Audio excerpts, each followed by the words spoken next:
Okay. The Department of Management, Science and Innovation within the Faculty of Engineering. And given our incubation in the Faculty of Engineering, the school chose a distinctive positioning back then, prioritizing entrepreneurship, innovation, technology, analytics, catching very early on a wave that is now peaking, bringing this angle on to better management education. 5 years ago, we moved here in Canary Wharf, level 38. That was our first headquarters here in Canary Wharf. 2 years ago, in the middle of the pandemic, we opened level 50, where we are now, and this is the space that we use for events like this, but also for a fledgling range of executive education courses, among which courses in sustainability and sustainability-related topics. We now have an MBA that is online, that started 2 years ago. So the school is growing, and the school is also expanding its areas of interest, and in particular, sustainability, ESG, impact investment is a new area of growth for us, in line with one of the 4 grand challenges that UCL as a university wants to pursue and wants us to pursue, but also in line with the more general ambition of the university to change the world for the better, to do research that changes the world for the better. And so I couldn't think of a more fitting topic for us tonight to discuss than impact investing. And with this, I thank you all for joining us here tonight, and I leave the stage to my colleague, Paolo. Thank you, Davide. Thank you for being with us. My name is Paolo Taticchi. I'm the professor in strategy and sustainability here in the school, where I'm also the deputy director in charge for our MBA programs, executive education activities, and international activities. Here in the school, I'm one of the academics working on sustainability in business. That's my interest in terms of research. It's where I'm active in terms of educational activities and projects with companies. And today, I'm the academic host on this event, focused on impact investing and social impact measurement. And there is really a great group of speakers that will discuss this topic and share their experience and views. I think it's going to give us the opportunity to understand where we are and where we are going, which is really the topic of this conference. I am not, I guess, an impact investing expert. I come on this topic from a strategy perspective, with the mindset of a strategist, with the mindset of leaders who wanted to develop a more sustainable organizations, and therefore might want to attract, for example, impact investments. So in this conference and this research activity that I'm going to describe in a second, we try to take into account both the perspective of impact investors, but also the corporate perspective, organizations that are keen to make a positive impact with their activities and want to measure their impact on society. Now, of course, the topic of sustainable finance is a big topic these days. The topic of sustainable investing is a very hot topic, and within the sustainable investing, impact investing is today a reality. I guess that's the best way to describe it. So there are different studies that have been published recently that try to estimate the market size of impact investing. They tend to present different findings based on the methodologies that they use. But the market size is relevant. And this is why I believe that there is a lot of interest both in industry and in academia. However, there are still a lot of, I guess, problems in this discipline and professional area that is evolving very fast. And I'm just going to give you 2 examples. These are articles that were published in the recent weeks. One, an article published by colleagues at Stanford that was basically suggesting that still today there is a lot of confusion in terms of what we call ESG investing and what we call impact investing, and kind of people using, even people in the industry using these at times in an appropriate way. So I think there is a kind of taxonomy problem that we need to discuss, and something that probably our speakers will touch on.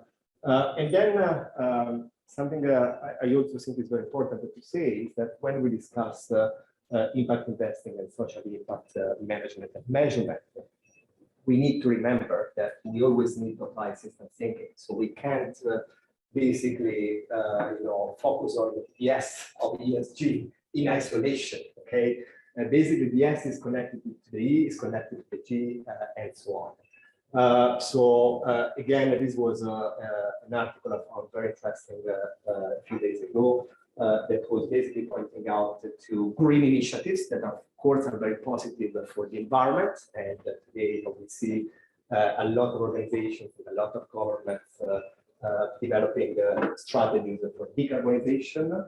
But these type of projects, green initiatives, they can have a positive or a negative social impact. So that is something we need to take into consideration. Or equally, projects that might focus on, for example, local communities could have some kind of a negative impact from an environmental perspective. So we always need to basically discuss these problems from multiple perspectives. This basically conference is kind of a part of a research initiative that we have been running at UCL School of Management for a year now. It's a research initiative we call Impact. And basically the idea is really to try to bring together leaders in this space to discuss the latest thinking, to discuss the problems that we face, to explore solutions together. And I think we tried with this project not to invent the wheel. There are hundreds of organizations that are working on impact investing and social impact measurement. But I guess our approach to this research, is quite original in a number of ways. I guess first of all, we tried to adopt a real multi-stakeholder perspective. So what we created, as you will see in the next slide, what we call a practice group, where we have basically experts from very different organizations that are active in the impact investing and social impact field. So this basically allows us to understand what is the perspective of investor, but also what is the perspective of a rating agency, what is the perspective of an ESG data provider, what is the perspective of governments who are trying to basically develop legislation for impact investing. We also basically try to focus not only on measuring social impact, but basically to help the field to advance in terms of decision-making processes that you can use to manage social impact projects and therefore manage impact investments. And this is something very interesting these days. I believe there is more to be done on this topic of decision-making for social impact management. And this gives me the opportunity to thank the research sponsor, the John Ryder Memorial Trust, here represented by Dr. Thoman. Thank you for supporting this research.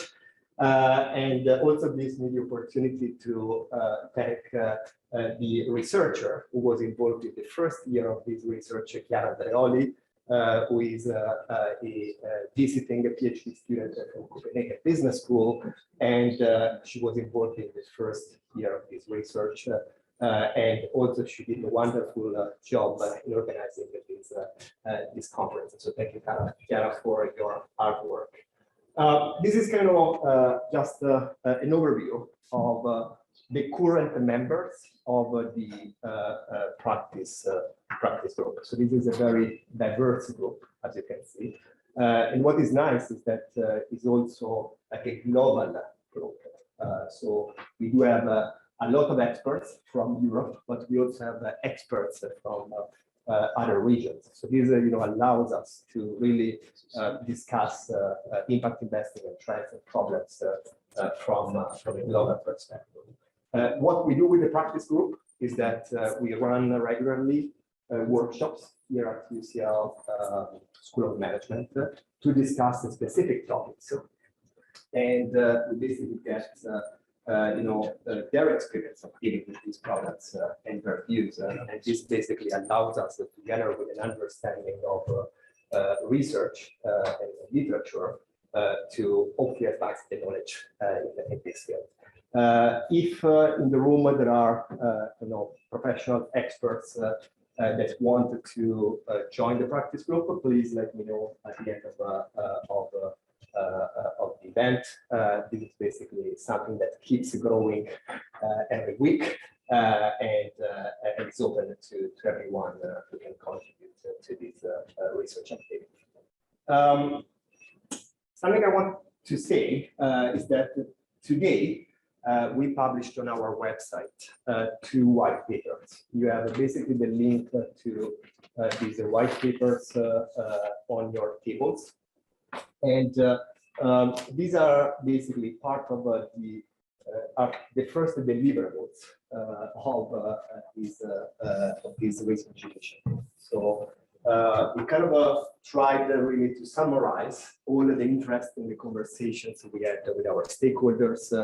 We tried to analyze the latest developments in this field. And the first paper, this paper, is really discussing some of the big challenges we identify that we need to address. And the second paper is pointing out to some principles that can help us to advance the field and address some of these problems that today we have in social impact measurement and impact investing. So I invite you to download these papers and read them. You can also easily find them on our website, the UCL School of Management website. This is the agenda for this evening. We're running slightly late, but not too much, I guess. And basically what is next is a wonderful keynote from our keynote speaker, Daniel Klier, that I'm going to introduce in a second. A small Q&A will follow with Professor Andreas Rasch from Copenhagen Business School. And then we are going to have a panel discussion, a hybrid panel, moderated by Andrew Jack from the Financial Times. And we kind of plan to finish around 7:30, 7:40 maybe at this point. And then there are going to be some drinks and canapés waiting for us outside. There's an opportunity for networking. At this point, let me introduce you to our keynote speaker. Daniel is the CEO of ESG Book, a global leader in sustainability data and technology.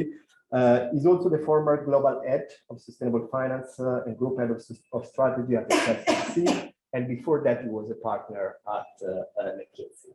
Daniel, it's a pleasure to have you. Over to you for your keynote, and then we're going to have a small Q&A. Thank you very much. Wonderful. Thank you.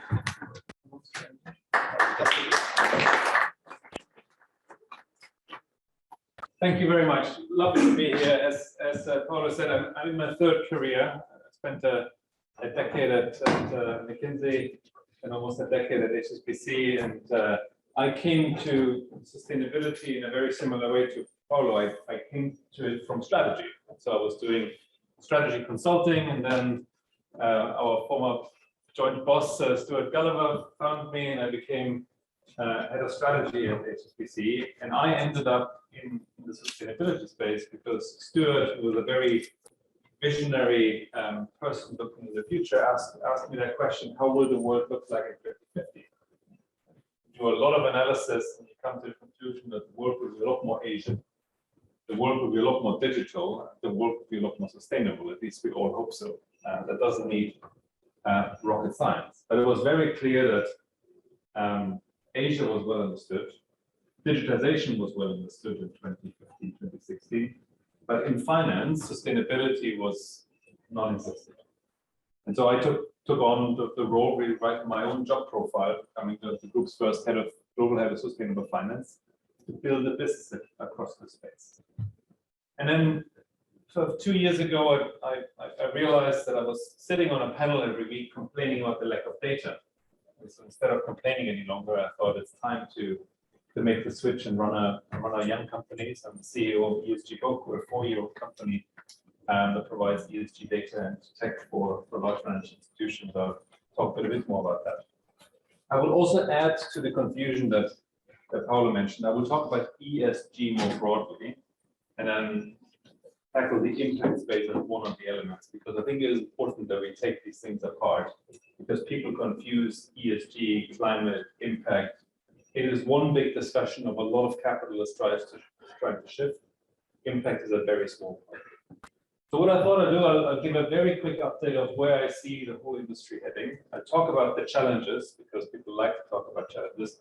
I'll give you an outlook of what's coming, and then I give you 2 words about what we do, and then I'm excited to have a nice Q&A.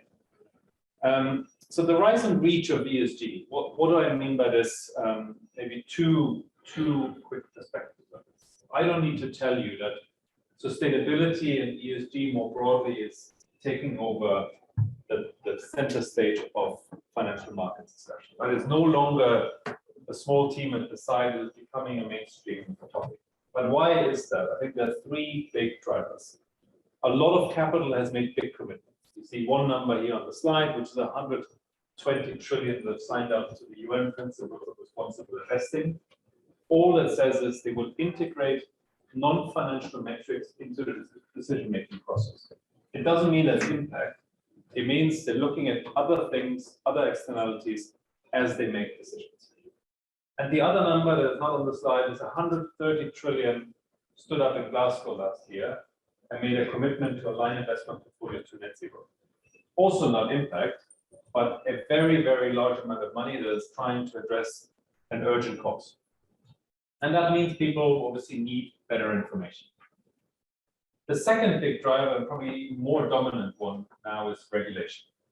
So we monitor regulatory policies around the world, and we track more than 3,700 different policy interventions that happen to integrate non-financial criteria, sustainability criteria, impact criteria into investment processes, which is good, but also a mess. You use the word a mess. It is an absolute mess. But it means that everybody has to do it, because the beauty with regulation is not only the leaders will move, everybody has to.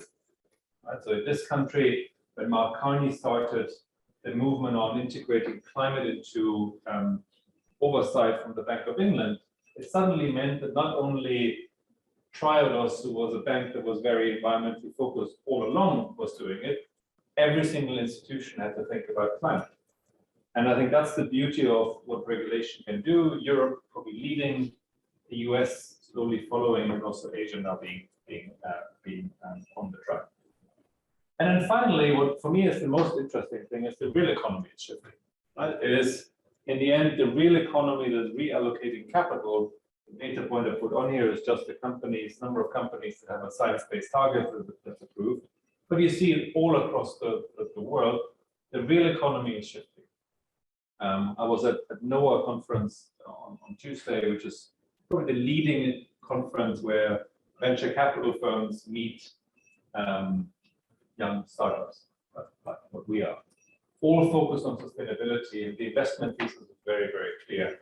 The real economy needs to move. They are too late, and therefore they will need to buy young companies to do fantastic stuff. Right? Companies that are changing the future of transportation, the future of agriculture, the future of healthcare, across the entire space. And the real capital is moving, and that's why investors care, because the real capital is shifting. But that's all great. What I mean with the reach, I think that the problem that we have in the sustainability space is that we all mean slightly different things when we say sustainability, ESG, climate, impact. And I tried to break it down a little bit, sort of what are the things that people are talking about. So the first one is a lot of investors now have sufficient evidence that non-financial metrics improve your investment decision process. So it has nothing to do with impact, they realize if you pick companies that are better managed, you will have better financial returns. That's why a lot of my clients, the big hedge funds and the like, they just want more data, right? And better data means you have better performance. The second one is a lot of people need ESG information just to comply with regulation. Right? You need to do more reporting because regulators ask you. So it is not really something that they do because they strongly believe in it, but you need to do it. The third one is a lot of people use ESG to manage risks. Right? You want to avoid the next Dieselgate. You want to avoid the next human rights scandal. You want to avoid the next corruption scandal. Has nothing to do with impact. All people want to do is they don't want to be on the front page. They want to manage reputational risk and also financial risk, because obviously Dieselgate wiped out billions of the market cap of Volkswagen, and we will see the same with Wirecard and all of this. And then we come to the more interesting pieces at the bottom, what I would call outcomes and impact. Outcomes is I want to manage a portfolio that is aligned with net zero. That is not impact yet, but if you want to manage something to a certain outcome, and impact is then the next level where you say, I actually want to deliver something positive. And then the other two things that I put on here is a lot of people obviously use ESG information for research. And the big thing now is stewardship, right? If you don't want to divest, you say you will engage, and that's stewardship. And then on the right-hand side, I also put on why a lot of companies are suddenly caring about this. And it is relevant for your strategy because you want to align yourself with the future world. It's important for your talent management. It's important for attracting money. And obviously regulation is also hitting companies. So what you see here is great for me because as an ESG data provider, the use cases are huge, but also a reason why there's so much confusion because in all of these areas, somebody's talking about something sustainability, ESG. So let's move on to what are the challenges that we face actually at the moment. There are quite a few. I listed a few here. I won't go through into each of them, but the top two are very linked, but at the polar opposite, right? There's suddenly 5-6 years into the start of this movement, a real tension. There are some people that say ESG, sustainable finance, impact management is wrong, especially if you're a Republican. You will use this as a driver where you say actually divesting from coal is killing jobs, and that's why you shouldn't do it. And on the other side, you have people that accuse companies and investors of greenwashing because they stated ambition aren't doing enough. So especially in the US, I think you see that divide more and more. Europe, I think, is still quite aligned on that, but you also see it coming here. Yesterday, Vanguard, second largest investment manager in the world, backed away from their commitment to net zero. Larry Fink got a letter to step down as the CEO of BlackRock because people think he's too woke by now. And on the other side, the SEC is going after Goldman Sachs, after Bonnie Mellon, because they overstated their green ambitions. So you can see how, especially in the US, this is coming. Even we got a letter from one Republican senator saying that actually what you're doing with ESG ratings will be distorting capital markets and we need to provide more transparency. Our response to him was, that's exactly what we're saying. More transparency means better investment decisions. So that's, I think, the first big controversy. The second one is around availability of good data that is consistent. With 3,700 different sustainability standards, nobody's helping anyone. The good news is there's a lot of common ground in there. The bad news is that at the moment, anybody who wants to solve a problem launches a new initiative with a new standard and a new requirement and a new coalition, and nobody is able to shift capital if you don't give people consistent signals. Capital markets are very simple. Capital markets take signals, make investment decisions. If you don't give them consistent signals, you will never allocate capital properly. What we are looking at now in ESG is probably what we looked at 100 years ago in financial information. A profit wasn't a profit, wasn't a profit. That we have solved. The the same needs to happen now on sustainability. And then I think we see two big shifts in what investors are looking for. The one is people are getting more sophisticated. So you're moving from exclusions, which was, I would call ESG 1.0, right? To say, I'm not investing in coal, I don't like tobacco, I don't like gambling and adult entertainment, to a real integration. Right? You want to integrate non-financial decision making in your investment process, which is more complicated. Much easier to say I don't like coal.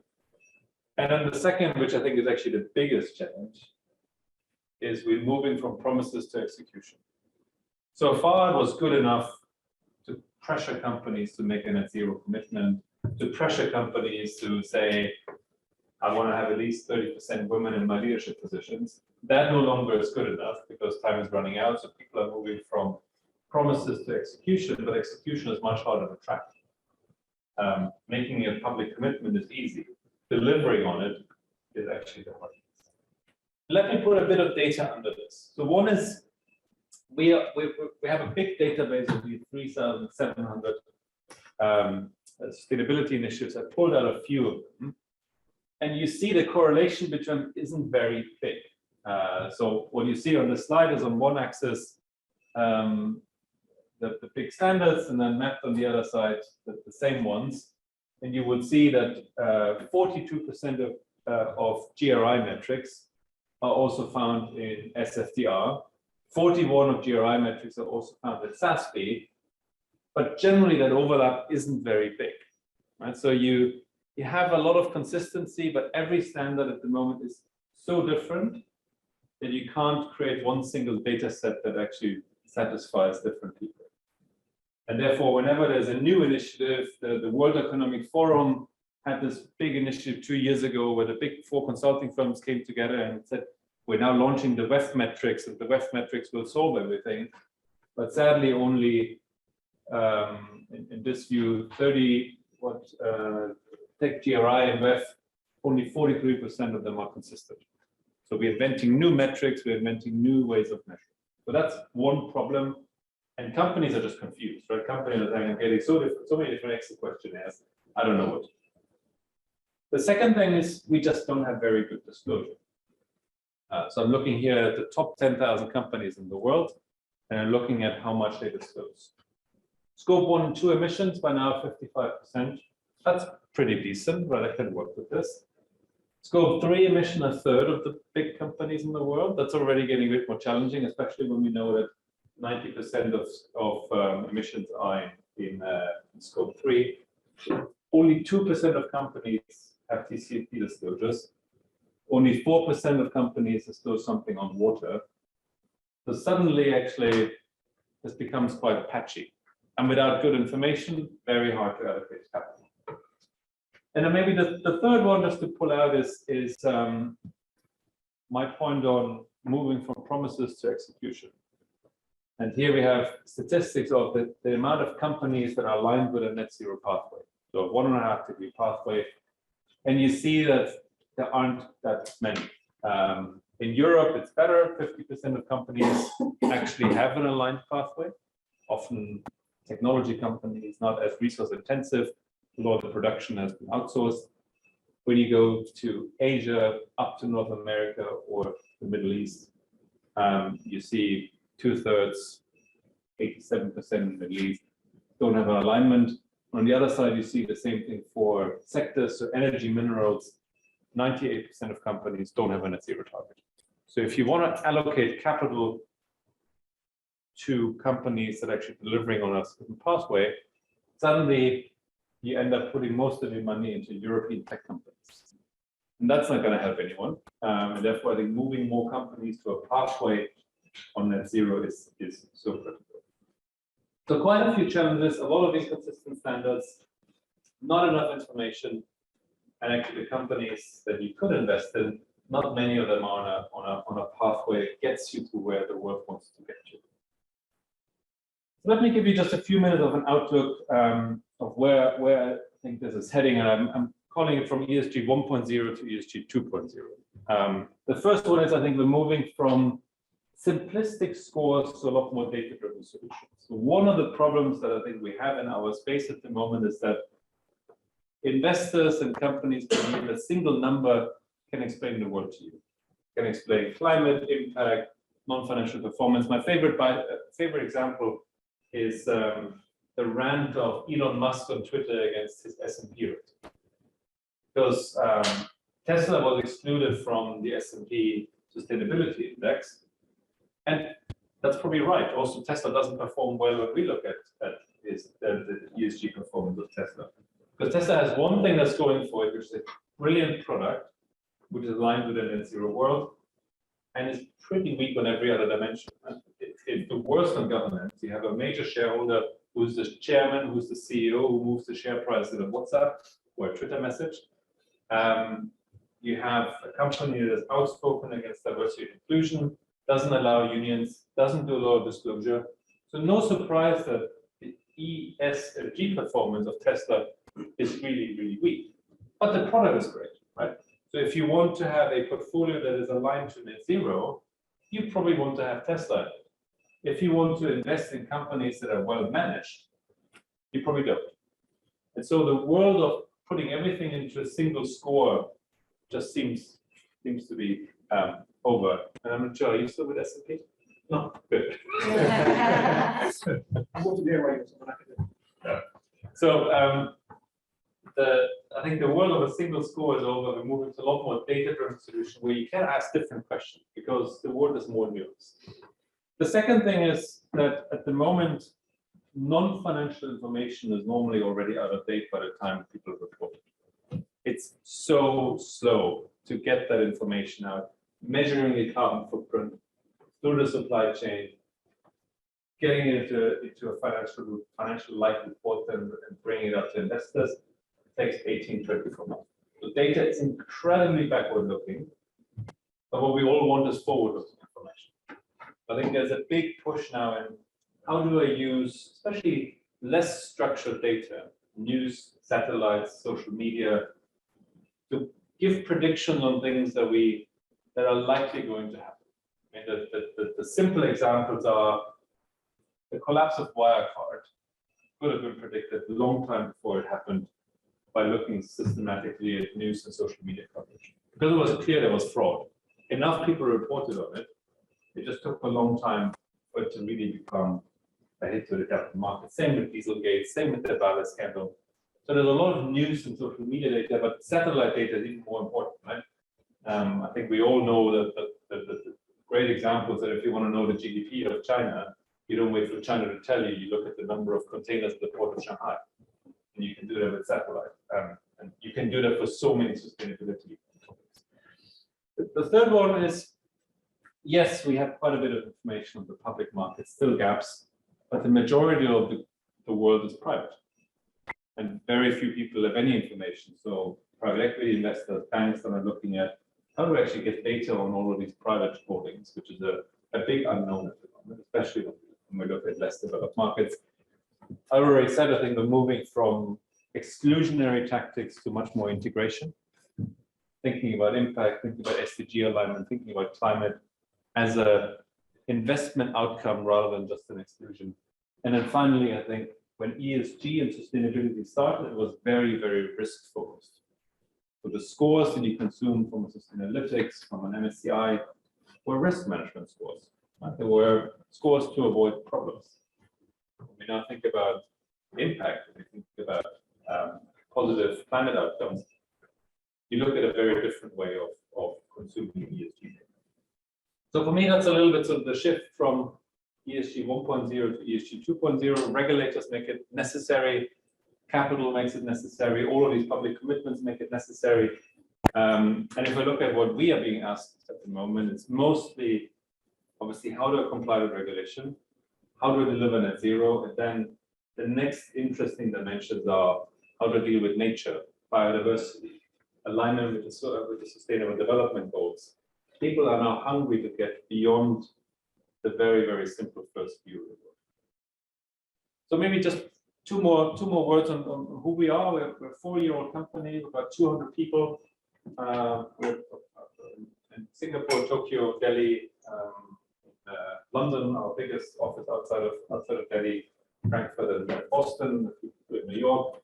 And we serve large financial institutions with ESG data. We cover 37,000 companies, so about 10,000 people on the platform. We process 50 million data points daily.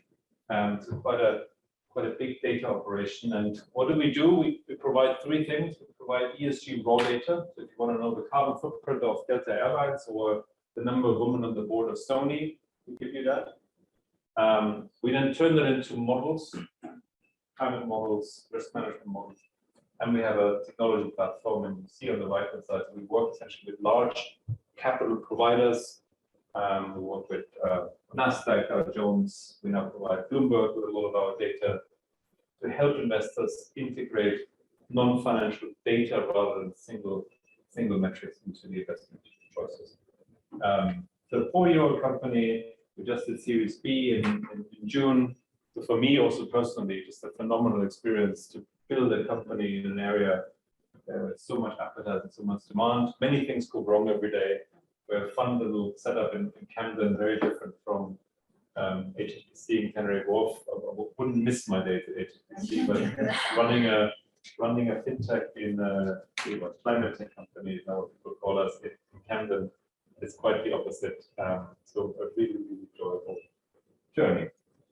That hopefully gives you a little bit of an overview where I see we're going, what the problems are, how we're trying to solve it. I'm happy to have a little chat. Thank you, Daniel, for a very rich and insightful presentation. At this point, we start with the Q&A, and a few questions are going to be asked first by my colleague Andreas Rasch at Copenhagen Business School. Andreas is a professor of business and society at the CBS Center for Sustainability, and is also the associate dean in charge of the full-time MBA at Copenhagen Business School. Thank you, Andreas, for being virtually with us. Over to you for a few questions for our speaker. Okay, thank you very much indeed, and greetings from Copenhagen. Sorry for being not there in person. I would have loved to be there, but unfortunately, what we all do as academics, I have to teach. So that really kept me from coming. Thank you, Daniel. I think it's a fantastic presentation you gave, and I've been following ESG's Book's work for a couple of years now, and I think you do some important work, and I think you raised a number of course, important messages and important trends. I have two questions for you. The first one is around you discussed quite a bit the lack of data, right? We don't have data. You also mentioned we have other data sources, and of course, I think one of the biggest problems that we're actually having is that quite a lot of the data of company that we see at the moment in the ESG space is self-reported, right? It comes from companies themselves, and this builds certain biases also into the data. So how do you think can we improve the quality of the data, not just the quantity in the end of the day? So lots of stuff in there. First of all, I think we live in a world where we have probably too much data, but data isn't well structured, isn't very consistent. Again, if you think about allocating capital, you would like to have ideally a P&L and a balance sheet for non-financial information. Second point, yes, information is self-reported, but also financial information today is self-reported, right? I think the big journey that we're on is moving non-financial disclosures from marketing and comms to the office of the CFO.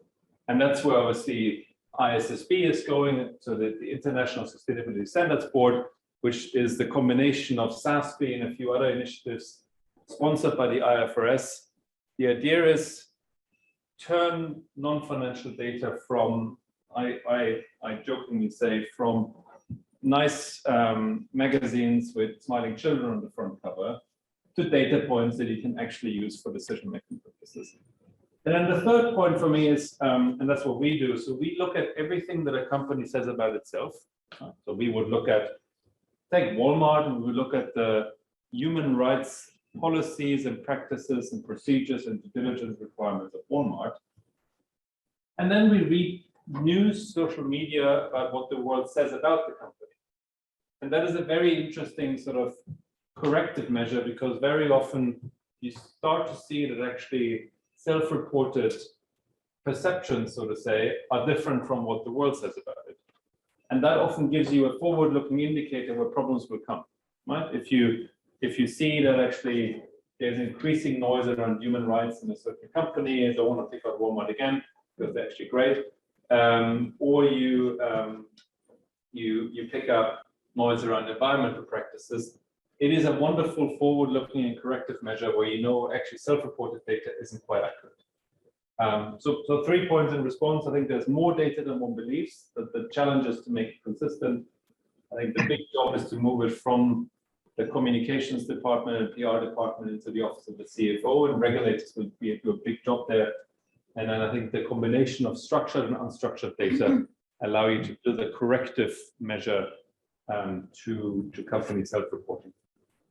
Yeah, indeed, and I would very much agree on the last point in particular. Of course, the combination of structured and unstructured data, maybe also in combination with recent regulations. I mean, SFDR at least requires limited assurance. I mean, this is a step certainly in the right direction. As you say, financial data is also self-reported, but of course, the auditing is at a completely different level. Exactly. My second question would be around, and maybe it's a bit of a philosophical question, but I would simply love to hear your perspective on it. And I would maybe summarize it that who owns ESG data, and who should own ESG data? And here in Denmark, we have lots of, I actually just earlier today came out of a discussion where we discussed, I mean, how can we democratize actually ESG data? Because a lot of people feel, you know, that this, strictly speaking, should be a public good, so to say. And of course, there are arguments in favor and against it. So I would like to have your perspectives on who owns ESG data and should we democratize it? Perfect, Andreas. And we didn't set up this question, but it's a great question. So the way we think about ESG Book is the platform that is available for free. So we have a platform, 95,000 corporate disclosure sets, 10,000 users now on platform, and the platform in itself is free. Because I think my belief, our belief is the only way to build trust and bring transparency into ESG is to make it visible. Right? The big problem with a lot of the existing ESG data providers actually is that it's all black box. And so there is this whole greenwashing debate because people don't understand what is driving what, and therefore there's a lack of trust. So my approach, our approach is, let's learn from all successful young tech companies. Most young, good tech companies make the core product actually available for free. And only if you want to then consume it professionally, so to say, you put a price on it. And so if you think about LinkedIn, we all are on LinkedIn for free, but if you're a recruiter and you want to download who works for UCL, you pay. You can listen to Spotify for free, but if you want to create your own playlist, you pay. That's our logic. So we make ESG Book completely available for free, but if you want to get 10,000 data sets off platform, we'll put a price on it. And that's obviously partly sort of a new commercial model, but really the main belief is how do you create transparency into an environment where actually there's a lack of trust. Two of our partners that we worked with when we created the platform was the World Bank and the United Nations, or the UN Global Compact, really with the idea of how do you make something that at the moment is not very transparent a lot more accessible. So thank you for the question, a great setup. Certainly, and it's my pleasure to have this chat here with you. One very small last question, if you permit me to, because obviously a lot of people say, I mean, the model for ESG data, the payment model is a very different one because the user at the end of the day pays, which makes it different, for instance, from credit ratings. How do you see this in the context of, for instance, providing a free service? Shouldn't the companies, for instance, pay for their ESG ratings, or for instance, your services, if you provide them, as you just say, if you provide them at an advanced level, the basic product should be free. But if you provide advanced level services, shouldn't it be the companies that pay for it at the end? Yeah, so our view is if you want to encourage people to give you more information, you shouldn't make them pay for it. Right? I think you heard my piece. At the moment, there is a lot of data out there, but there isn't a lot of consistent data out there. You get scope 1 information, but not scope 3. You get nothing about water. So don't make it more cumbersome by actually putting a big price on making data available. Charge the people that want to use it. 120 trillion stood up or 130 trillion stood up in Glasgow to align their portfolios with net zero. Those people need information how to make it happen. And I mean, the market for ESG data is about 1 billion large. The market for financial data is 33 billion large.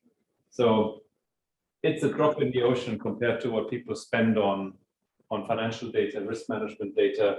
I do think the financial market has enough power to stomach that. Okay, thank you, and thanks for the very nice conversation. And I hand it back to Paolo. Thank you very much, Andreas.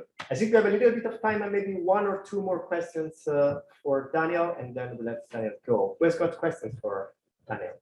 Please. Hello, I'm Tommaso Rondinella from Banca Etica in Italy. You're an ethical value-based bank in Italy. My question is about ESG ratings, that they are more and more used, and I would like to know your opinion about the issue of substitutability that the use of a rating implies. We typically have exclusion criteria when we do the selections, and so there are some sectors, some activities that are typically excluded. Then we have the ratings. If we decide to exclude based on ratings, okay, if you are the case of Tesla, all the indicators are bad, just one is good, then the indicator is very low, the composite indicator. Nevertheless, often listed companies have an average rating because phenomena compensate each other. So if we're very bad on one side, very good on the other side, things compensate, and indie rating sets in the middle. Should we define tools in order to set more stringent criteria also on not only on sectoral but also on ESG factors that in the ratings, or in general, how do you see the use of ratings, ESG ratings right now? Good question. I won't pull up the presentation. And for me, it is important to understand what you're trying to achieve. Right? So if you look at ESG as let's call it a reputational risk management tool, then people essentially just say, I'll exclude the bottom 5, bottom 10%, because those are the most likely that will cause me a problem in the future. If you believe that ESG ratings are an indicator for companies that are particularly well managed, then you can pick the top 15, 20% and over-allocate capital. Both are very simplistic measures on, as you say, in our ESG ratings, we include about 450 data points. You will always end up with something that, for most companies, ends up right in the middle. And therefore, I very firmly believe that people now more and more want to go into what actually matters for my investment strategy. Is it climate? Is it water? Waste? Circularity? Is it diversity and inclusion? Is it human rights? Is it the quality of governance? Because the correlation, obviously, of future problems and the quality of governance is incredibly important. So I'm not a big fan of simplistic ESG scores. They're good top-line labels, but most of the investment decisions, I think, are today made on something much more granular. And that, for me, is also a bit linked to this broader topic today. An ESG rating says 0 about impact, 0. It also has 0 indication about climate. Right? Some companies with the best ESG ratings are the ExxonMobils of the world, the Glencores of the world, and that's not a bad thing, because these big companies are well managed. But it doesn't mean that they create anything positive in the world. They're just really well managed companies where not a lot of people die on site, and hopefully you don't have the next big oil spill. That doesn't mean that you create anything positive in impact. That's why I always encourage people. The ESG score is a good indicator, but it doesn't tell you anything about impact or positive outputs for the outcomes for the world. So, Thank you. Fun. Time for one more question for Daniel. Anybody? Curiosity on kind of little greater impact. What you do on private companies? You mentioned private companies. Okay, can you speak a little bit louder, please, Christian? So the question is on private companies. Are you measure ESG for private companies? Yeah, so private companies is obviously interesting because when you're a bank, when you're a private equity firm, when you're a firm in Asia, most of your portfolio is private. Three approaches how to deal with private. One is you can still do the news alerts, right? The news search, where you essentially look for signals. It doesn't replace structured data, but you can run any unstructured data search on a private or public company. The second thing is you can model a lot. Right? Once you have financial information about a company, especially on emissions. But then the most important piece is, and I think that's the approach most investors and banks are taking, you ask them. And so with our platform, you can essentially invite companies that don't disclose to disclose. So the private equity industry at the moment is very active. So there's an initiative called the Private Equity ESG Data Convergence Project, led by the International Limited Partners Association, which essentially set a framework of what are the KPIs that private equity firms should collect. And rather than guessing, essentially you invite companies to send you data once a year, once a quarter. And a lot of banks are now doing the same. If you're an HSBC, JP Morgan down there, and you have to do a climate stress test, you essentially collect data in the same way as we started collecting KYC information 10 years ago. So I think private markets is mostly you actually go to the company and you do KYC 2.0. Cool, thank you. Excellent. Thank you very much, Daniel. So at this point, we start this hybrid panel, and I'm going to hand over to Andrew Jack, FT for application. And I think Andrew is based in New York. Thank you for being with us virtually. And I invite at this point the members of the panel to join us on the stage. And Arnau is going to be a member of the panel, a virtual member of the panel. Over to you, Andrew. Great, thanks very much. Can everyone hear? Apologies, I'm remote, but good to see a very interesting discussion this afternoon, this evening. So pleasure to have a conversation now over the next hour or so. So we have, I think, Diana Copper, Head of Portfolio Management at the Commonwealth, Oliver Kempton, a partner at Envoy Partnership, and a member of Social Value UK, Gina Norwich, Head of Knowledge Development at the Global Steering Group for Impact Investment, and Arnaud Piquant, who's standing in at EVPA. Is that right? Do we have all of those and nobody else? So if so, I think maybe let's perhaps it's a very interesting presentation earlier that we heard and some great themes to pick up on, but perhaps I'll maybe start by going to each of you a little bit with your wider reflections on this central exam question, as it were, about where we're heading around impact in the impact investing ecosystem, notably how to advance measurement and management in social impact. Diana, perhaps we start with you, please. Yes, absolutely. So thank you very much for having me. My name is Diana. I work at the Commonwealth, and the Commonwealth is a multilateral organization of 56 member countries. Member countries work together to advance social and economic development and climate resilience. So I think the first point that I wanted to pick up on from the presentation is sort of this dynamic between exclusion and inclusion, and that inclusion really speaks strongly to what Paolo and Chiara are trying to do with this project.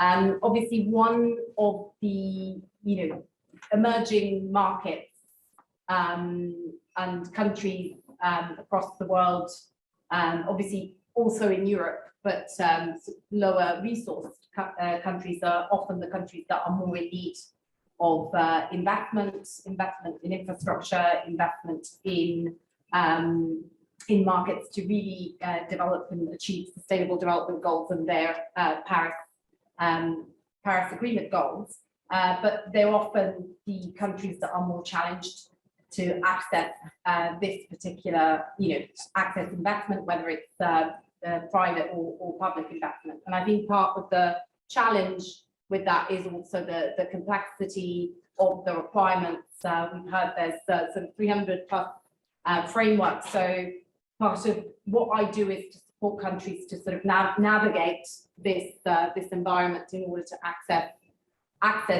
the development financing that they need, and climate financing in particular.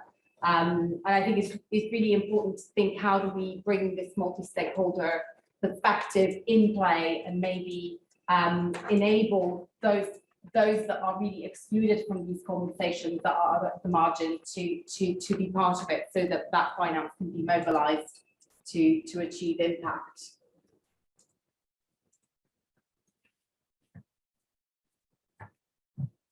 Okay, thanks very much, Diana. Oliver, do you want to go next? Yeah, thank you. So really interesting talk we had earlier on, and points as well. And I think a couple of things to pick up on there as well. There's really interesting discussion about frameworks and metrics and how they don't all align. I think sometimes there's almost an unspoken or sometimes spoken desire that wouldn't it be great if we had one set of metrics to rule them all that we could all work to, and everybody would be reporting the same thing, and that would be somehow panacea that allows us to make all these decisions. It's like straw man argument then, and it's quite saying that. And if you look at that kind of what ESG 1.0 and 2.0, then it was looking at not just one number but a whole set of things. But I still think that there is this concern that we have different metrics and different standards, and it is a concern in some ways because we don't have that comparability. But I think it also reflects the fact that different things are important in different situations, and also in different cultures and different contexts and different countries. And if we want to move from that exclusion and move even beyond the, okay, let's pick up top 15-20% of companies and work with them, and we actually want to get to that impact and really understand what different things are having on the lives of people, then you're not going to have one standard set of metrics that work across the board. Just to give you one example, working on a piece recently with a chocolate company on reducing, and remediating child labour in supply chains, and looking particularly at Ghana and some of the community development investments.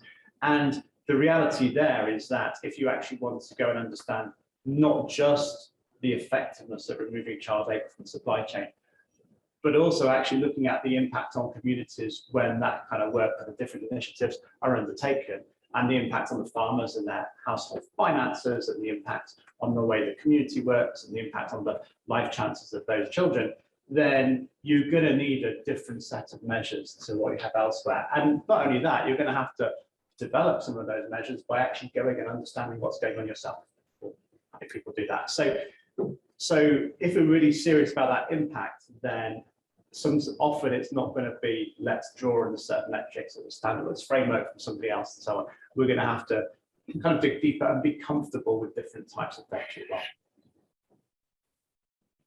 Okay, thanks very much. Sorry, forgive me, is it Gila or Gila? Gila, please. Yes. So hi everybody, thank you very much for inviting us and for hosting this panel, and all of you for coming, and of course Andrew for moderating this discussion. My name is Gila Norwich. I'm the head of knowledge development at the Global Steering Group for Impact Investing, and I come from a background in impact measurement and impact strategy, and I'm so happy that I don't have to be the one answering the question about the ESG data anymore, but rather giving sort of a more landscape view or global view of some trends and some kind of areas that we want to see progress in now and in the coming years. So just a little bit about the Global Steering Group so that you know, Daniel mentioned that impact investing is very small. I want to argue that it's getting bigger. It's big in my mind, just in the sense that we're really working globally to grow the impact investment market. So already we've established 35 national advisory boards in those 35 countries, which bring together influential stakeholders from the supply side, the demand side, the policy side, the intermediation side, academia, to really become an address to champion local policies and to mobilize financial institutions to channel capital, either inside their countries, inside their markets, or globally, where we need to really address some of the leading sustainability or sustainable development challenges that are maybe outlined by the UN SDGs. But I would say something that kind of we're calling for on the topic of impact measurement and impact transparency was put together and put forth in the Impact Task Force's recommendations. So this was a task force that we led together with our UK-based National Advisory Board that put out a set of recommendations for how to mobilize capital and how to achieve impact transparency.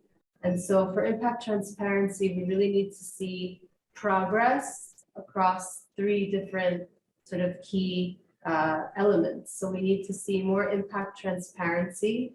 We need to see more impact harmonization. So Daniel mentioned the establishment of the International Sustainability Standards Board, which is working with the IFRS. And thanks to the establishment of that body, we're seeing some many standard setters actually are coming together and merging and coming under the umbrella of this one set of standards, which I think is a very, very important moment for sustainability, for all the stakeholders that are involved. And we also need to see integrity. So just because you have a lot of data points doesn't mean that your data is actually of good quality. And so I definitely agree with what Daniel said, where we need to move the ratings, the talk around sustainability from marketing and comms into more data-driven areas of business. And so, I mean, the head of this task force, the past member of Parliament, Nick Hurd, said that we're making investments based on very faulty information, and we can do better and we must do better. And then we also had a very prominent actor, also from the CEO of S&P Global, who was on this task force, and he said also that financial markets can be a force for change, but we have to make sure that they're equipped with the right data and making decisions based on data that stands up. Okay, thanks very much. Maybe a few introductory thoughts from you, Arno. Sure, thank you so much for having me here, and sorry as well for joining remotely. Sorry also for my voice. I'm a bit sick these days. But yeah, I would like to maybe start explaining where do I come from and what is EBPA, and also how we see related to what has been highlighted today. So first, EBPA is a membership organization that has around 300 members all over Europe and some beyond as well, which basically are capital providers. And we define ourselves as the community of investors for impact. I think we start like in the introduction today, but also in the keynote speech, we were talking about the importance of distinguishing different types of capital and assets.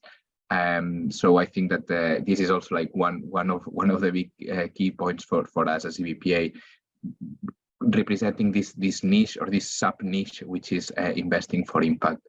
Investing for impact, we could define it as a sub niche of impact investing, and we represent those investors that really start from the social problem and reverse engineer everything else. So start from the problem, from the solution, and are willing to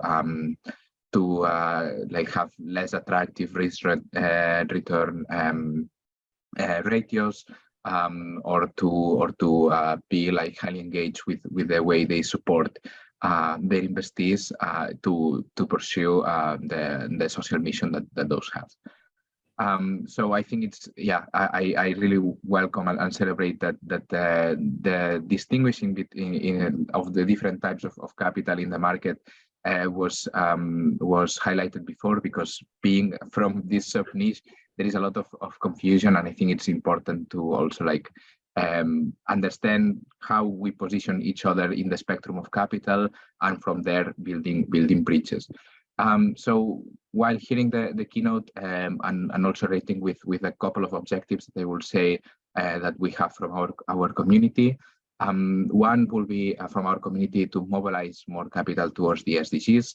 I think that Gila already touched the point of building bridges with financial institutions. So I will add with other types of actors as well, to make them understand what is the sector about and how they contribute to this sector, and also improving effectiveness of the capital deployed. And this relates very, very well with impact measurement and management, which is what we are going to talk a bit further afterwards. And yeah, like maybe two learnings from our community where I think that our investors are quite pioneers. First is in the way how they embed impact measurement and management in their investment process.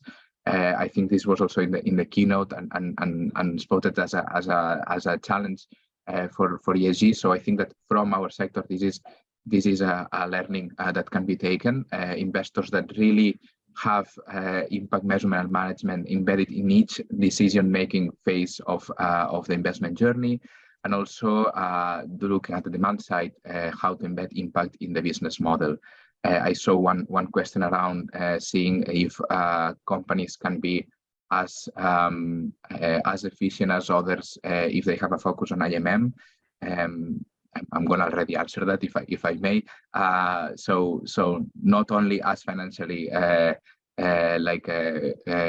competing as the others, but even more, because impact measurement and management, if you have impact well embedded in your business model, allows you to really understand the stakeholders, the community where you are working with, and might generate tailored solutions of your product to those to your clients. It might help you discovering new business streams or refine your business model. So I think our community is also quite leader on that. So we can get back to that afterwards. Okay, thanks very much.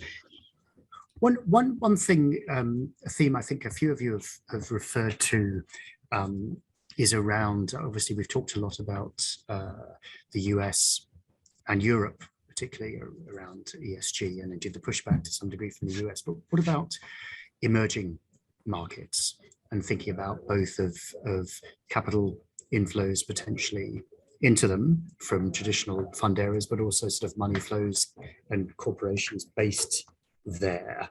How much nuance do we have to apply, and what are the sort of thoughts about how we kind of build this more of a holistic, globally focused framework for action around ESG measurement? Diana, would you like to come in? Sure, thank you. I think Klier has the strong views, so I'm going to be very brief. So I think, as I said in my introduction, it's very important to think where we need capital the most, and what the trade-offs might be in those particular contexts. So there's some tension sometimes between the system and what we're trying to achieve globally, but also then what the context specificity of a particular projects are and how we actually account for that. And I think it goes back to that element of exclusion.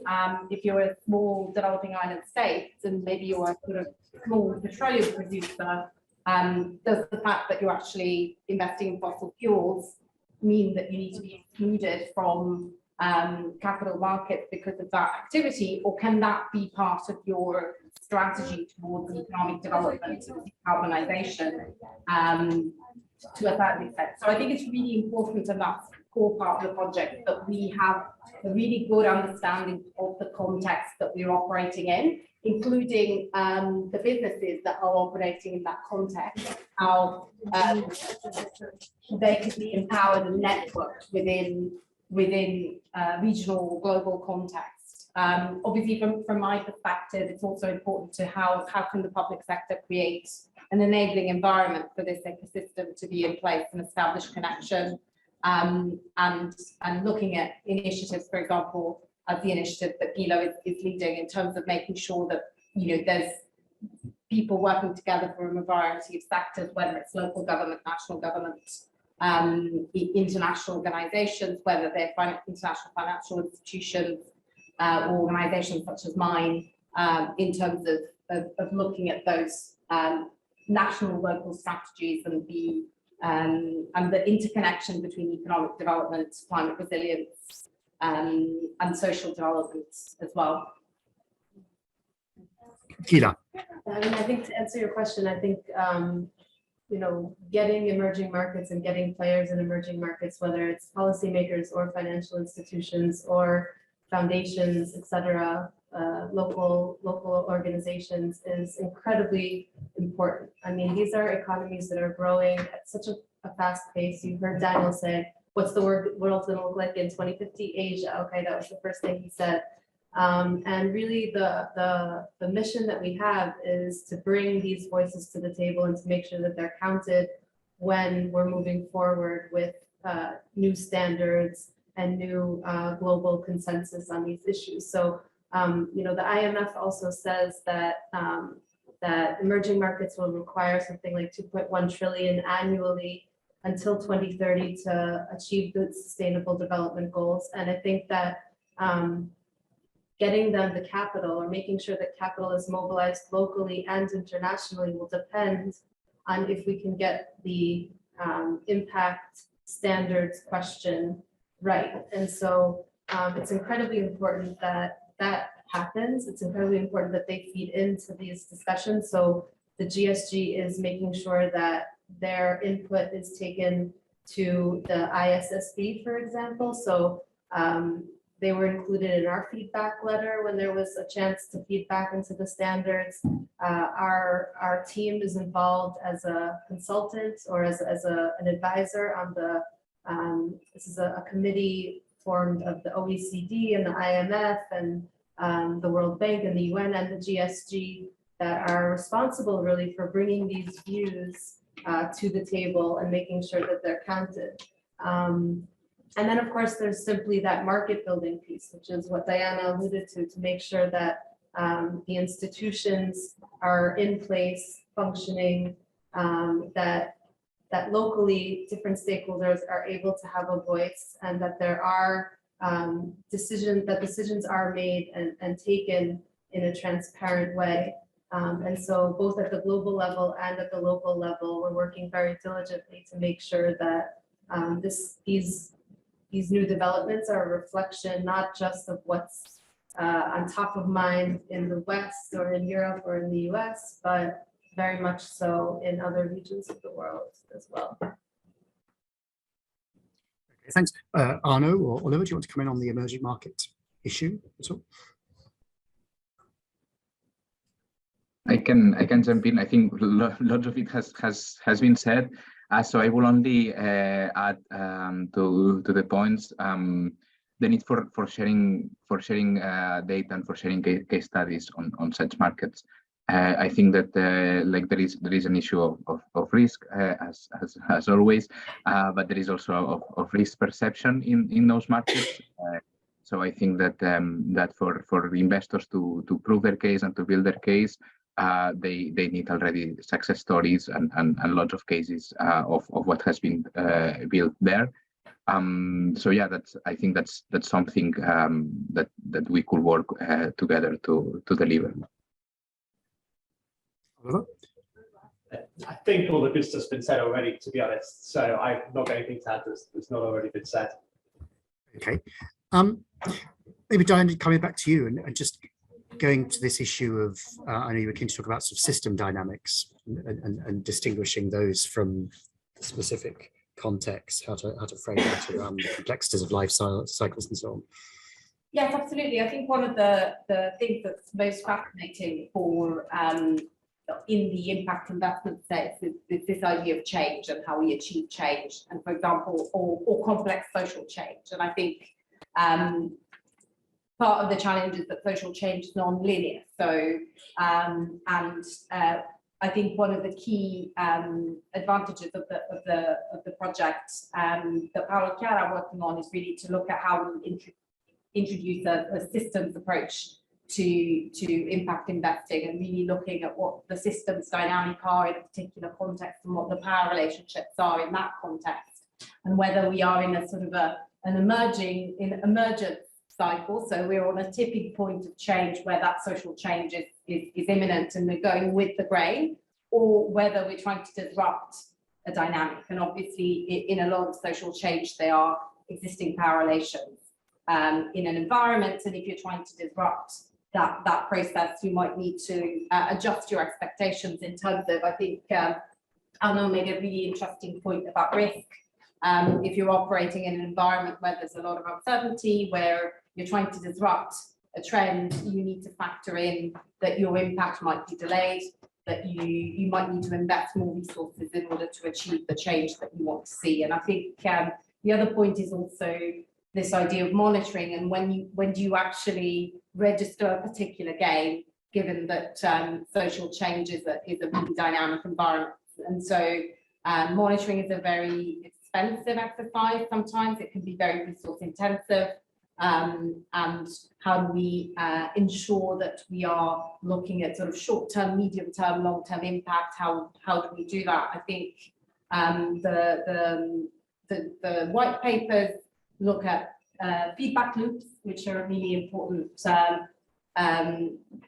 feature that can really be leveraged to understand how that change is happening in real time in order to be able to course correct, to make adjustments, and who do we need to listen to in those feedback loops. So I think that sort of system perspective and recognizing without complexity, without being paralyzed by complexity. I mean, we wouldn't want anyone to come out of this room thinking, oh, it's too complicated. It's how do we embrace that and we build resilience to complexity and develop tools that are practical, but also analytical in that way that is really exciting about this project. Anybody want to come back on Diana's points then? Yes, just on that, absolutely. And I think in those kind of situations you're describing, it's often taking an adaptive management approach to how things are actually taken forward. And I think that does throw up some challenges, one of which is that in some ways it's kind of the enemy of your KPIs, because you're going to have to change your KPIs and it's not working and so on.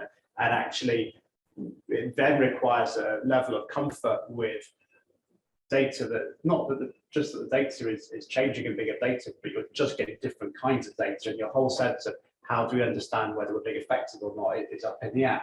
And that is well, it's essential in some contexts, it's great in many contexts, but also if you're then looking at a situation where you're setting out a set of terms in investment and you can't meet those terms because of the complexity that Ben is describing, and you have to redesign the whole thing, it requires an approach to relationships, I guess, from investors that is different. And it's, you know, I'm sure with a lot of these things there are mirrors in like non-impact investing, regular investing, whatever you want to call it as well. It's not like these things are entirely new, but I think when you've got so many different elements of impact investing or ESG or whatever you want to talk about, then it just that complexity multiplies essentially. So I think it's a real challenge for people coming into impact investing from outside, from should we call it traditional investing, and that complexity and that difficulty you have. Yeah, Arno, we were talking earlier about, and this has been a recurrent theme over the discussions, this sort of issue of comparability and meaningfulness of data. I mean, any further thoughts? I mean, are you convinced that we're going in the right direction, that there will be sufficient robustness and harmonization in the coming years? What are you how optimistic are you about the process? Yes, thanks for the question. So indeed, it is very clear for many investors the need of for better comparability for making decisions, and yeah, like this is an ongoing debate on this space that we usually come across. In the end, in most practice, it comes down to using standardized indicators from existing databases, or customizing the indicators from the needs of the investee, the grantee, or the stakeholders themselves. I think that first is important to, before going into the debate on comparability, is important that when we talk about indicators, there is a process that we need to follow, and here we have to be quite thorough. And I think that first, before selecting those or having this discussion, whether using standardized or customized indicators, there has to be a discussion on what are the outcomes that need to be measured. So there has to be a stakeholder analysis, there has to be a stakeholder engagement as well, and then understand what are the outcomes that have to be measured. And from here, we can take the debate where if there are already indicators available in standardized databases, or we need to build our own. Another thing is how the work of many organizations is on taking those indicators that are customized and trying to build something standardized from this way. I think that the SPDF, if I'm not mistaken, it's doing quite a job with this in the area of microfinance and indicators related to the SDGs. And there might be like other examples. Of course, Iris Plus is one of the most known platforms, and they have some databases on different types of indicators. But in the end, however this work advances, and we can expect it to advance in the following years, there is a point of context, specificness of impact that it's going to always be there. So I don't think that like standardized indicators by their own will never be enough to really explain impact on its depth, and there has to be something that is quite tailored to the companies, but also like a qualitative discussion on why things go as they go.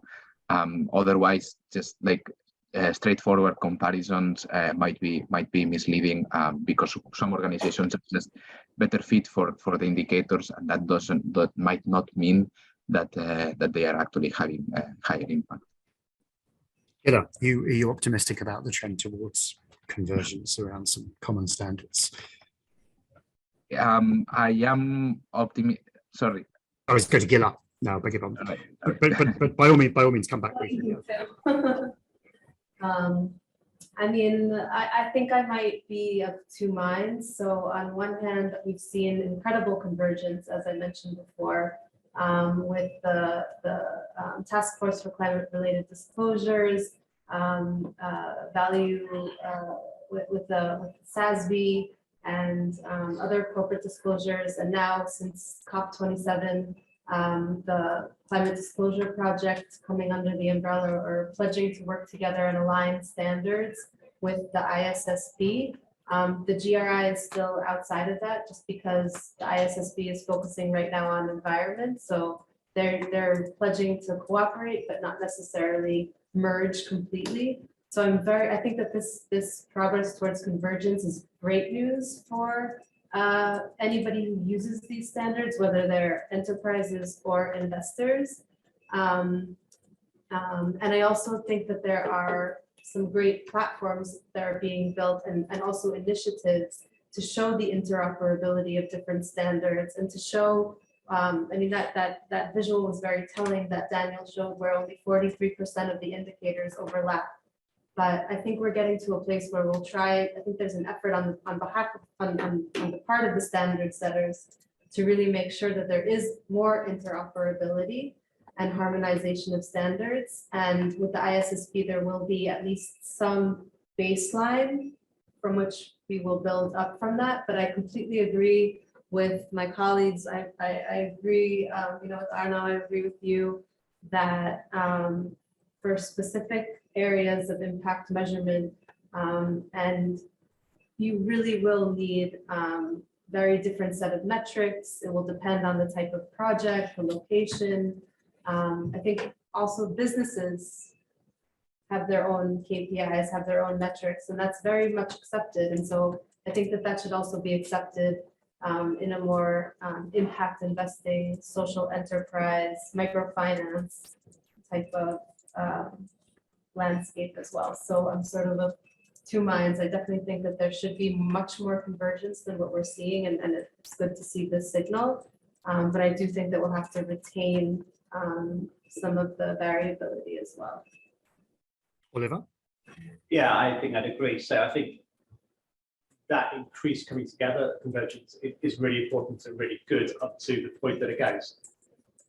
When I look through some of these standard sets, these sets of metrics and so on, to do from time to time and draw on them, and a lot of them I think are focused on outputs essentially, or access to things. And so we talk about the kind of S of ESG, for example, and looking at social impact. Like you'll see metrics around access to healthcare or numbers of doctors, numbers of nurses, for example, that are recruited, which is fantastic and great, great to have. And if the way that that is measured can be standardized, then or brought convergence between those different standards, then so much the better.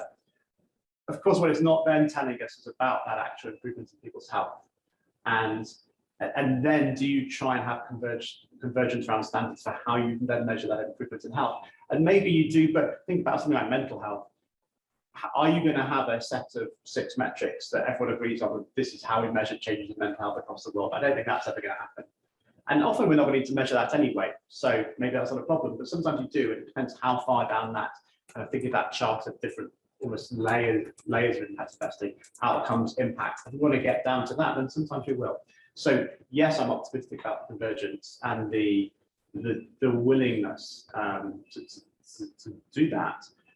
But it's also with the convergence up to a certain point, I think. I don't know how much further you can go beyond that. Quite where you draw the line, I don't know yet. But I think there's going to be a line somewhere. Diana? Yes, I just wanted to make 2 comments, just picking up on something that Arnaud was saying earlier around, best practice and case studies and stories. Because impact investing and sort of social change is really, especially when we talk about impact on people, sometimes it's hard to tell that only with numbers. We need stories. We need to understand more about what works. Also in sort of data formats that might not be easily put in boxes, but are really bring to life some of that. And I think we need to be creative around the way we communicate and sort of understand that impact as well, because it might not be in a grid, but it might be in some different ways. And I think we also now have tools and technologies where we can sort of harvest that information and communicate it in a way that might meet our requirements. And I think that the second point around convergence, I think, going back to what Daniel was saying, is like, what is important to you as an investor?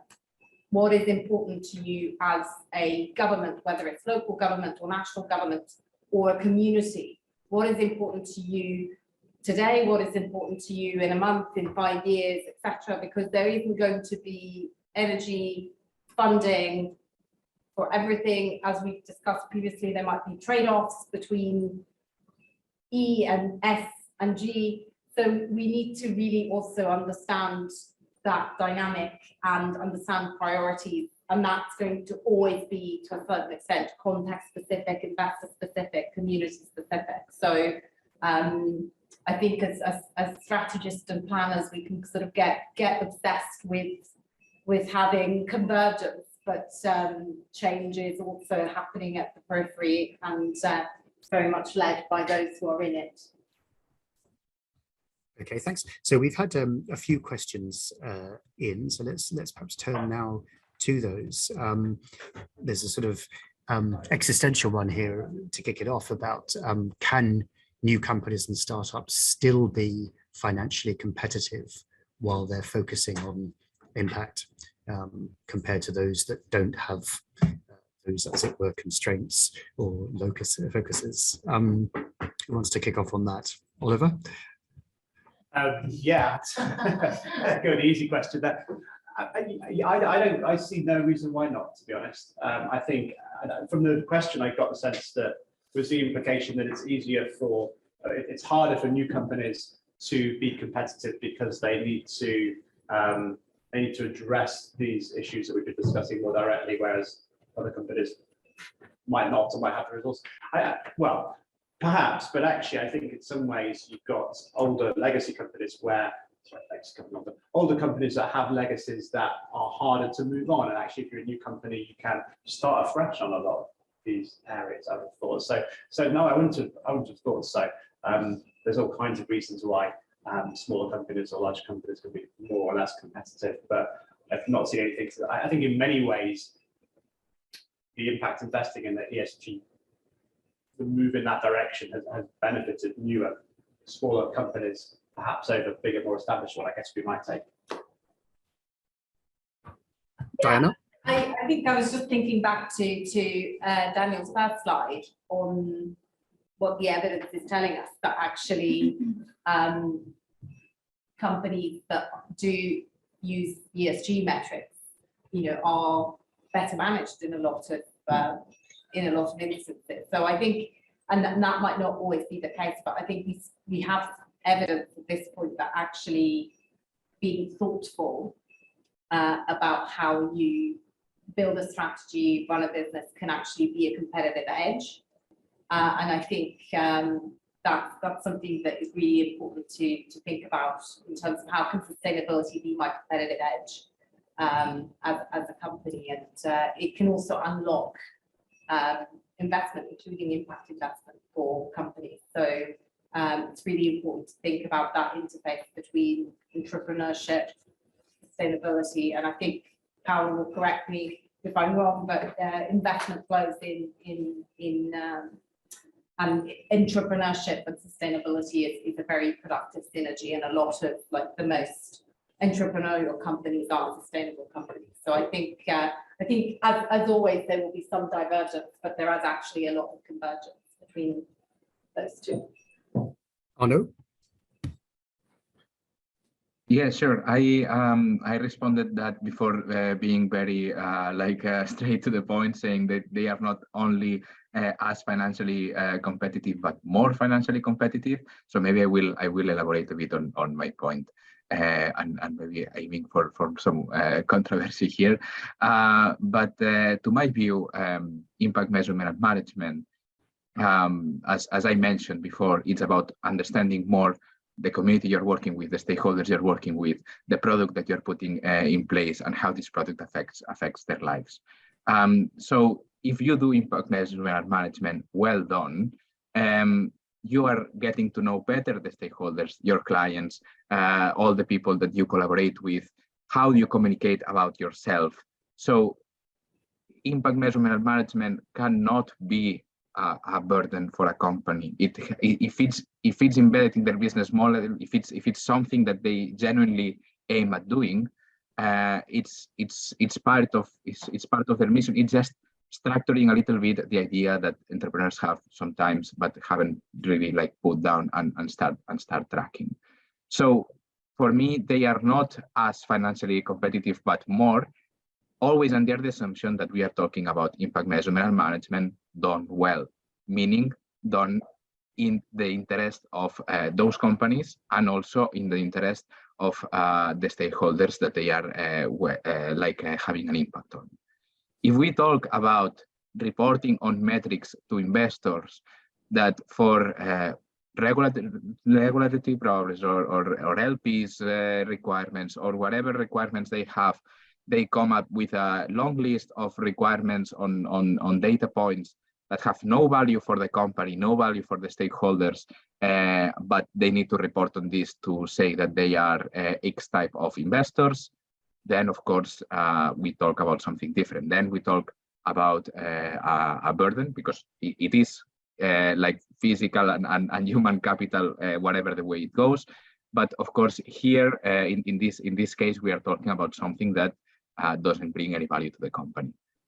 So here we can be talking about a burden that jeopardizes a little bit the competitiveness of the company. So yeah, just to elaborate on this. So impact measurement and management, and I stop here, has to be useful for them, has to be good for them, and if they don't see the value of it, that means that it's not capturing what it's meant to capture. Gila, do you want to come back? Yeah, I mean, just for the sake of adding a contrarian view, I'm going to say, and this is informed by the work that I was doing previously, shoulder to shoulder with investors or shoulder to shoulder with startups in Tel Aviv, actually. And they found it completely overwhelming, completely, not contributing to their mission and a distraction even. And I think that we're seeing that at the GSG, we're seeing that the fact that there's so many different standards, there's so many different questionnaires that startups might have to answer given to them by different investors. There's there's a lack of harmonization and a lack of clarity around all of this is something that is hindering market growth, in fact. And so, I feel for the startups and I feel for the investors, and I felt for myself when I was working in that because I thought that it was very challenging. So yeah, I think it could make things difficult. There's a specific question for you, Gila, here as well. So what's the difference between assurance, verification, certification, and audit in your perspective? Can I write to you afterwards? Does anybody else want to answer that? Well, what were the four again? Sorry. Assurance, yeah. Assurance, verification, certification, audit. And I guess, audit is more of a kind of checking the data, isn't it? Assurance is, I see anyway, assurance more of a looking at the process. So not just the actual data. So we can audit the data and perhaps assure the process, if you like. Certification comes after those. You're certifying that X or Y has been done well. And verification was the last one, I think, wasn't it? Which in some ways I think aligns with certification. I guess that would be that's how I tend to think of those terms. If anybody wants to tell me the dictionary says something slightly different, then please do. But yeah, that's how I see them. And I guess, what's the implications of that? I think it comes back to some of this discussion around your data and so what. So on that, you can have your data audited, and the way you've collected your data can be spot on, and you're collecting absolutely the right things from absolutely the right people at absolutely the right time, and you're reporting on it correctly, disclosing it.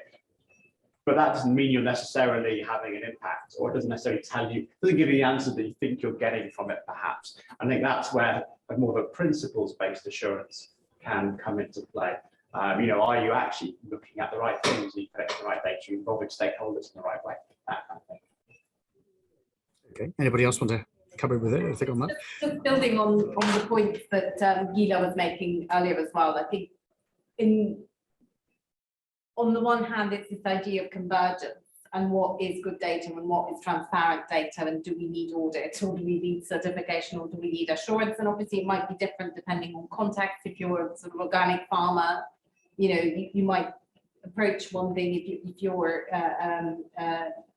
an investment organization, you might look at something else. So I think, but it goes back to that point that Daniel was making as well around decision making, and that's what we're trying to get to today. So what data, what process, or what level of assurance do you need for decision making? Because at the end of the day, if you're only filling in a form for compliance and it's not going to, as I was saying, it's not going to add any value to the decision that you need to make about your business, then it becomes a sort of sterile compliance exercise. And I think, obviously part of the project is looking at impact washing, and we need a certain amount of assurance. And I think also there's obviously regulatory initiatives that are coming on that. But I think it's very important to be specific and to be consistent so that we can create that environment where that entrepreneurial growth can happen, because that data is for a purpose rather than just to multiply requirements. Okay, thanks. There's a question here for Arno specifically. So how to move out of the niche, how to catalyze impact investing, and while also protecting integrity. That is a very good question. Yeah, I think that from our sector, from the sector of investing for impact, we need to better communicate with stakeholders that are a little bit beyond our spectrum, our space, and position a little bit what we aim for, or where do we sit in the spectrum.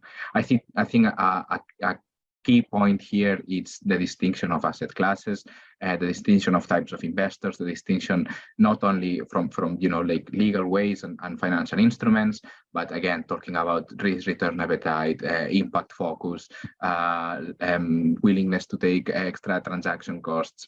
We need to talk about additionality, of course, non-financial support provided, of course, impact measurement and management.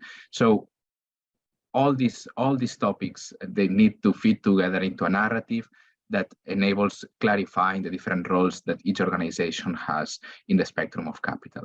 And this has to be in a not judgmental way, because of course everyone has a role to play. And I put you a quick example. I was in a panel like a couple of weeks ago, where we were talking about impact measurement and management, and I was together with a person representing the banks and the financial institutions, and I was saying that for our investors, this is a highly engaged approach. It takes years. It takes lots of conversation, which each investee and each portfolio organization to like have a clear narrative about the impact that it's having, where they were saying like, yeah, but our like banks have like thousands of loans to give up, and like they just carry a small due diligence and have to deliver the loan. So what is the role of banks in all of this if they cannot have this approach? Well, we are speaking a different language somehow, but we need but it's clear that banks and financial institutions do have a role to play in scaling this, and we had actually super cool examples in this working group on banks and impact measurement and management. So we need to follow different processes. There will be more convergence, I think, on practices.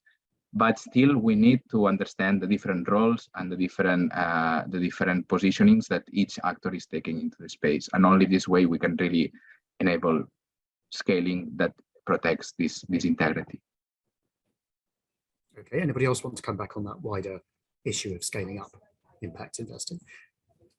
I think just wanted to sort of emphasize the point Arnaud was making earlier around risk, because there are huge opportunities in emerging markets for impact investing, definitely, and it's on what terms and on what conditions and how we make it more inclusive. But it's a really exciting space and really interesting one. There is growth potential there, I think. Sure. I'm afraid I can't see in the hall there. I don't know if there's any questions amongst those participants with there in person. Don't be shy of questions for our speakers. Yes. Anybody?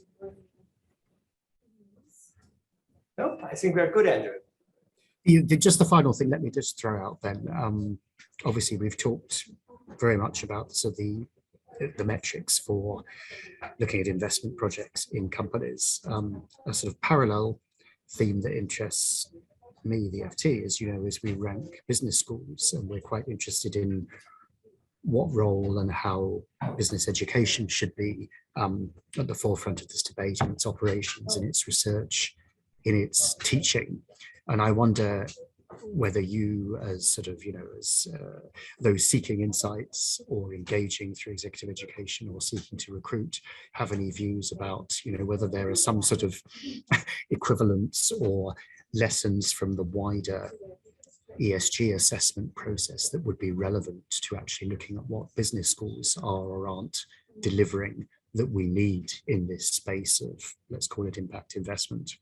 Any suggestions or thoughts on whether business education is providing the insights and the coming employees that you need? I'll take it maybe. So I finished my MBA in 2015 and I chose the school that I went to based on the fact that I thought that they had a lot of coursework and opportunities available to me to learn about impact investing. And that ended up not being the case. And so I basically took from that was sort of a missed opportunity because the next generation of business leaders need to be trained up and need to be literate in these topics, like sadly enough, all the sustainability standards, the various opportunities that are at play for the financial markets, but also for policymakers. I think that what we're seeing is both universities or business schools also taking that call to action more readily. And so they are trying to integrate even the UN SDGs into the coursework that they plan. And I think that I would almost say, skip straight to the outcomes, skip straight to the sustainable development. How do we achieve that from a business mindset?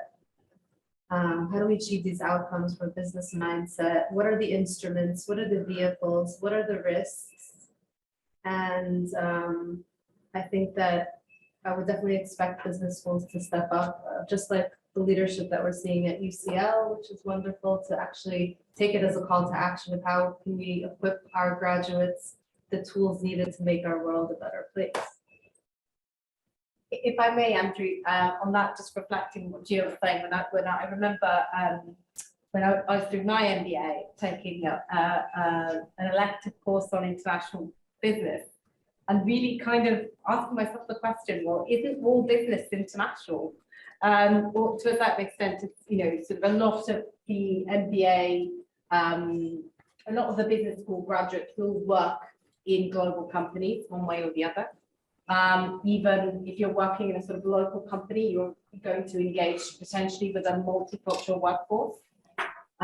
So I think those perspectives of emerging economies, the diversity of the problems that are global that we're dealing with really needs to be at the core of business education, because that's the future that we're looking at. And I think, but I also think in that, from when I graduated from my MBA in 2018, this agenda is much bigger, and it is not just a side, it is core to what they're doing. So I think it's a really exciting space. Skill development for sustainability is a huge question, and it's a really, really important one for business schools to pick up and really lead on. Thanks. Anybody else want to have a go? Yeah, I guess, it's interesting how fast the world is changing, but also the speed at which the change is happening is speeding up as well. So, I think everybody's got to be on their toes, and business schools included. Unlike my colleagues here, don't have an MBA. I've taught a little bit on, didn't miss anything, okay. But I've taught a little bit on some courses related to business, and I think sometimes this whole area sits in a world that maybe it gets called evaluation, maybe it gets called whatever it is, or maybe there's a course on accounting, and then there's a kind of sustainability accounting bit at the end of it, and so on. And that has perhaps been fine to a point, but I'm recalling the conversation earlier about where should all this sit? It shouldn't sit in marketing anymore. This should be with the CFO, and so on. I think it's the same with teaching it, and actually the core principles of everything we discussed, impact investing. If business schools want to lead, then it's got to infuse everything that's going on, rather than something that's taught at the end as an aside, different course kind of thing. So it should be part of everything around accounting, around strategy, and so on. So, and maybe what you're saying is moving that direction, but I think that needs to be the target. What's your perspective, Andrew, on this? Yeah. But well, I put it into three. First of all, I think yes, there is a lot of, and I think since you were talking in 2015, there's clearly been a lot more schools that have been embracing the agenda. I think there are some areas like the operations management of schools, which I think are symbolically important, at least, so actually themselves, for example, tracking carbon emissions, doing some form of audits, trying to set a net zero target within the constraints that a school or the wider university institution has with its, building stock and so on. But I think that's at least a step in the right direction that one could measure. When it comes to measuring the extent to which, let's say, academic research aligns with social impact, sustainability, more tricky. When it comes to actually saying, and to me, this is in a sense the most fundamental, what's the key output of academics? It should be the students, right? That's the vast majority of those who go through school and come out the other side. And if we're trying to equip this next generation of entrepreneurs and managers and so on with the skills, or identify those with the values to push this agenda, then that's where there needs to be a lot of attention. But it's very difficult to even see a consensus within business schools about what constitutes the key skills, tools, basic knowledge, the benchmarks, if you like, that would say this is a credible sustainability elective or core course, or this is the sorts of materials that would be considered best in class to teach it. So I think there's a lot more scope for some of the leading experts in the field to come together and pool knowledge and perhaps even in a way accredit the most credible schools, and that should be a signal to draw in recruiters and funding and exchange of knowledge and so on, in a way that incentivizes the schools to do more in the space. But we're still at a very early stage in it.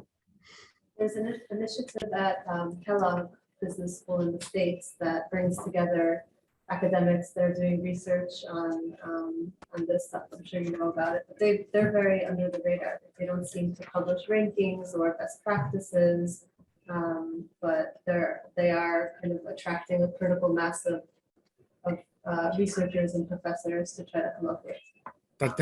And they host this network of impact and sustainable investment professors, I think, don't they, internationally? Yeah. Which is interesting. But again, I asked them the question precisely, kind of what should be the benchmark. But being academics, everyone has a different view, and they haven't seemed to be able to mobilize or drive consensus or get resourcing to then actually go the next step. But I think some sort of a stamp of approval, a minimum basic, as it were, would be a very valuable step. Certification. Yes, exactly. Yeah. Absolutely. So I mean, it seems to me there's some parallel movement taking place with the wider ESG investment space, and it would be good to try and bring the two sides together, perhaps, because they really need each other. There's a lot to be done on the endowment side, where the universities are investing their money, on the research side, and on the curriculum side, I would say. Absolutely. Project in there, Paolo, for you. I'm sure there is. Yes. Well, look, I think if there's no further questions, we're probably moving towards the conclusion, aren't we, of this session? Excellent. Anyone want to come back in?